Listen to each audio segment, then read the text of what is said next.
Rundown. Yes, indeed. So let's skip over to Sydney, Australia, and join Davis Fang, who is our tech presenter. Good, what is it? It's evening. Evening. Good evening, yes, David. you guys have a... Is it hot? Yes. Is it hot in Sydney? It is not hot at all. Actually, it's quite chilly today. It is actually just 17 degrees, if you can believe it. Oh, it's 17 hotter degrees here. in Sydney. I think it is hotter here. You know, actually, yesterday it was really hot. I got burnt, actually, just sitting out for But bear like in 45 mind that minutes. it's autumn in Sydney. Yes, that's true. That's true. Yes. But you did have a heat wave, because last time you were literally in shirt sleeves. Yes, it was extremely warm, but yeah, it's totally changed for the worse, I must say. I must escape to the UK very soon. Yeah, you poor thing, 17, miserably cold. You should try and live in this country. Right, okay, so you've got lots of stories for us this morning. Let's start with Clubhouse. Yeah, so have we all heard of Clubhouse before, or No. rather, are we on it? No. No? Well, that's quite disappointing, because it was one of the fastest growing apps during the pandemic. How could you not be on it? What is it?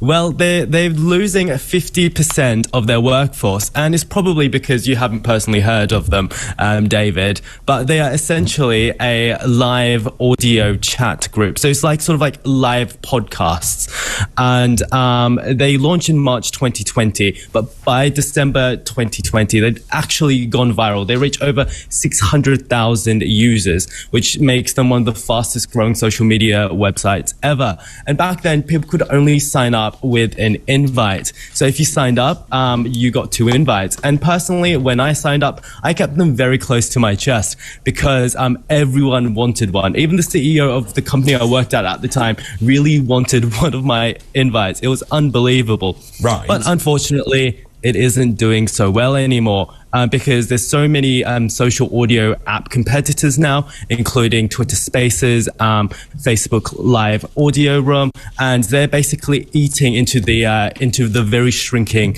space, because everyone's actually doing stuff now that COVID is basically over. So we've missed an opportunity to chat live to complete strangers. Is that it? Yes, basically. The idea was that you could chat to everyone you love, but also open the conversation to complete randoms, and they can either listen in or join in as well. I have enough randoms in here. Right. Okay. So isn't that the issue here? Is the issue actually? Did they get the sort of the business model wrong, or was it actually they didn't get enough people signing up? I feel like that the idea was perfect for the time, because during lockdown, obviously nobody had anything to do. We were feeling lonely. We wanted to talk to real people.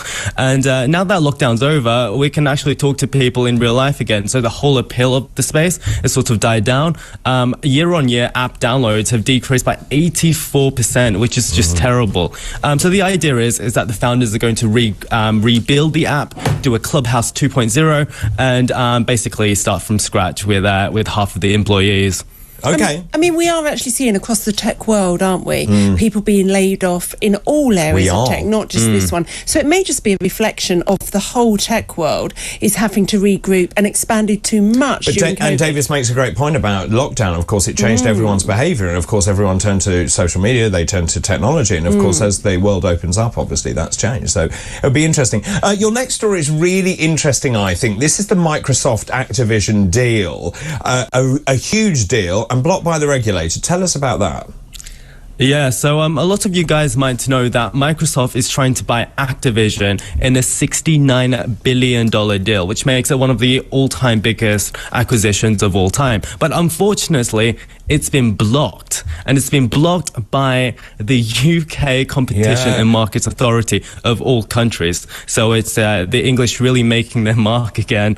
But it's not because of what you might imagine, because why do you guys think it would be blocked? Well, my understanding... I don't know what it is. So the CMA has basically blocked the merger of the buyout of these companies. My understanding was it was about the monopoly this would create. Is that right? Yes.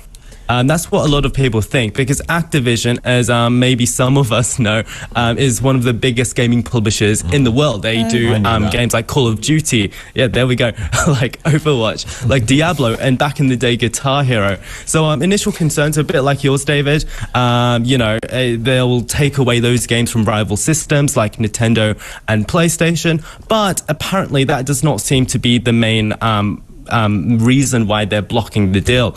It's because the UK's Competition and Market Authority cited the very niche area of cloud gaming as the main concern, because they cite that Microsoft currently accounts for 60 to 70% of the global cloud gaming market, and if they own Activision, it could definitely temper competition in that particular space. So just explain to us, though, because there's been a lot written about this, about the fact that actually, what does it say about the UK being, does it say the UK is being closed for business? Because actually, I thought the idea of that kind of corporation thing is that they should allow it to have a little more freedom. But why does this have such resonance across the world?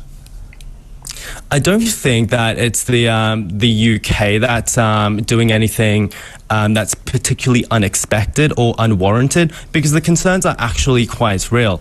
Because as we've seen in recent times, the cloud gaming market, which is essentially like Netflix but for streaming games, it's been consolidated. Although the market's just started, we've seen Google Stadia wither away recently. We've seen Amazon Luna not doing particularly well. Sony's PlayStation Now is not doing well at all. So the only real player in the market is Microsoft. And if they were to buy the biggest publisher, one of the biggest publishers of games in the world, then obviously there is concern that they could favor their own platform over others, although they are promising certain 10-year deals where any publisher can, any streaming service can host their games, but obviously they could walk back on such comments very quickly after such deal is passed. And my understanding is they're also appealing against this decision, aren't they?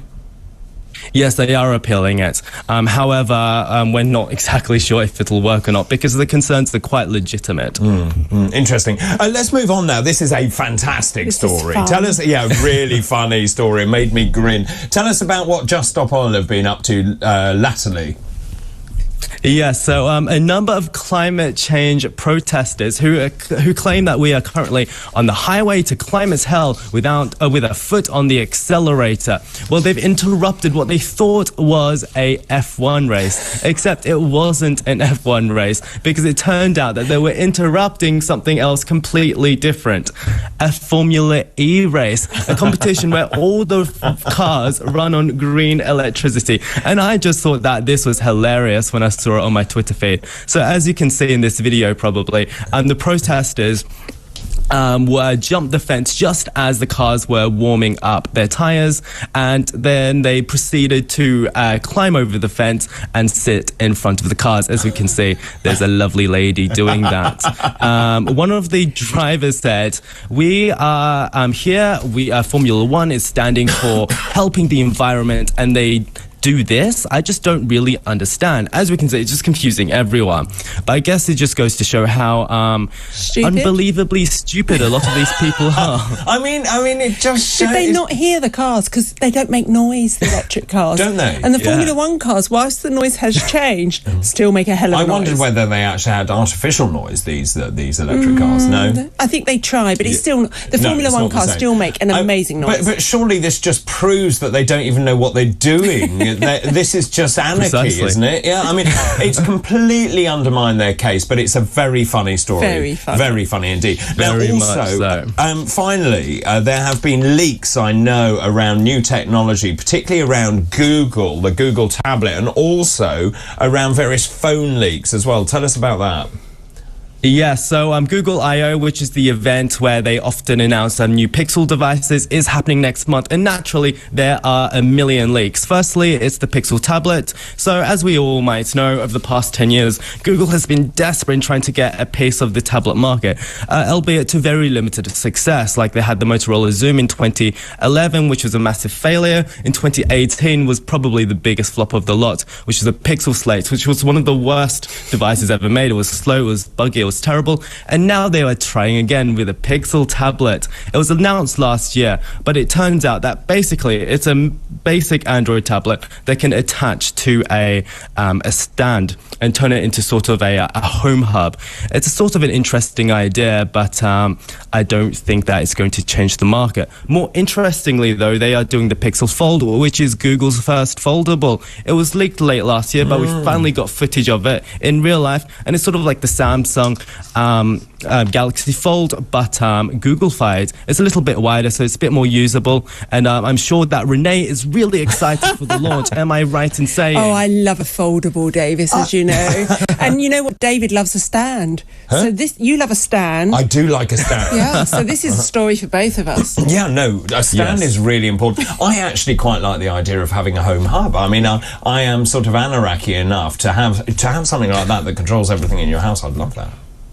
No? Yeah, it's fantastic. And Google owns the Nest devices as well, so it all integrates together in a fantastic way. See, very exciting. Are you excited about a foldable phone, though, still? Of course he is. Of course I am, especially as this seems to be more usable than the Galaxy one, which is a bit too skinny to use closed. Yeah. But unfortunately, it's going to have a relatively slow processor compared to the iPhones. But who knows? Google might really knock something out of the park here. Well, who knows, Davis? Always a pleasure. Very good to see you. That's Davis Nice Fang, our to see you. tech presenter in Sydney, Australia. And that was today's Tech Rundown. Tech Rundown. Who doesn't like a stand? That's what I want to know. Who doesn't like a foldable phone? Exactly. I He mean, knows how to push our buttons, that Davis. He certainly does. He certainly does. Live from Sydney in Australia. Right, time for a break.